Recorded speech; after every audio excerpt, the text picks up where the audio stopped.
ओम गंग गणपते नमः। आप सभी का आपके अपने चैनल हिंदी स्टोरी बुक पर बहुत बहुत स्वागत है। आप सभी पर ईश्वर की कृपा सदा बनी रहे।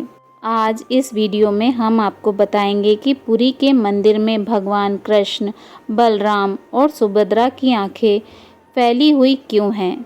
ये हर मनुष्य के लिए आश्चर्य का विषय है कि जगन्नाथपुरी के मंदिर में भगवान कृष्ण के साथ राधा क्यों नहीं हैं, और दूसरा, तीनों भाई बहन की आंखें इतनी फैली हुई क्यों हैं। इस विषय में एक प्रसिद्ध पौराणिक कथा है। एक बार माता यशोदा माता देवकी के साथ द्वारका पधारी। वहाँ भगवान श्री कृष्ण की रानियों ने माताओं से कृष्ण के बचपन की लीलाओं का वर्णन करने का अनुरोध किया। उनके साथ बहन सुभद्रा भी थी। माता यशोदा ने कहा कि वह उन्हें कृष्ण तथा उनकी गोपियों की लीलाएं तो सुना देंगी, पर ये कथा कृष्ण और बलराम के कानों तक नहीं पहुंचनी चाहिए। सुभद्रा द्वार पर पहरा देने के लिए तैयार हो गईं। माता ने लीलाओं का गान शुरू किया। भगवान की लीला का रसपान करने में सब अपनी सुध बुध खो बैठे।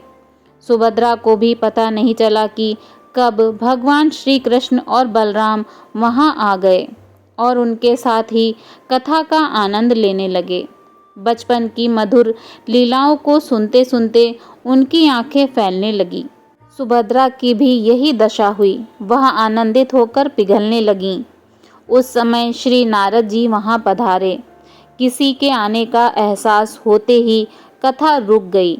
नारद जी भगवान संग बलराम और सुभद्रा के ऐसे रूप को देखकर मोहित हो गए। वह बोले, भगवान, आपका यह रूप बहुत सुंदर है। आप इस रूप में सामान्य जन को भी दर्शन दें। तब भगवान श्री कृष्ण ने कहा कि कलयुग में वह इस रूप में अवतरित होंगे। जगन्नाथपुरी में भगवान का यही विग्रह मौजूद है, जिसमें वह अपने भाई बलराम और बहन सुभद्रा के साथ हैं। परंतु यह विग्रह भी आधा अधूरा सा क्यों है, इसके पीछे भी एक पौराणिक कथा है। इस मंदिर के उद्गम से जुड़ी परंपरागत कथा के अनुसार भगवान जगन्नाथ की इंद्रनील या नीलमणि से निर्मित मूल मूर्ति एक वृक्ष के नीचे मिली थी। यह इतनी चकाचौंध करने वाली थी कि धर्म ने इसे पृथ्वी के नीचे छुपाना चाहा। मालवा नरेश इंद्रधुम्न को स्वप्न में यही मूर्ति दिखाई दी थी। तब उसने कड़ी तपस्या की और तब भगवान विष्णु ने उसे बताया कि वह पुरी के समुद्र तट पर जाएं और उसे एक दारू का लट्ठा मिलेगा, अर्थात लकड़ी का लट्ठा मिलेगा। उसी लकड़ी से वह मूर्ति का निर्माण कराए।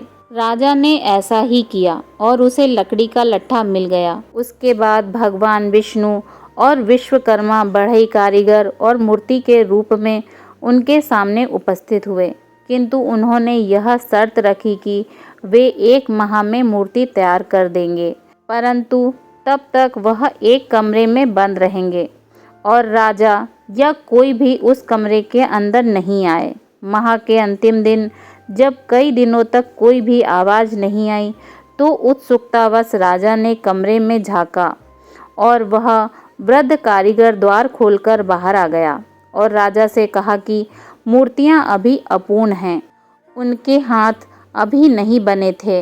राजा के अफसोस करने पर मूर्तिकार ने बताया कि यह सब देववश हुआ है और यह मूर्तियां ऐसे ही स्थापित होकर पूजी जाएंगी।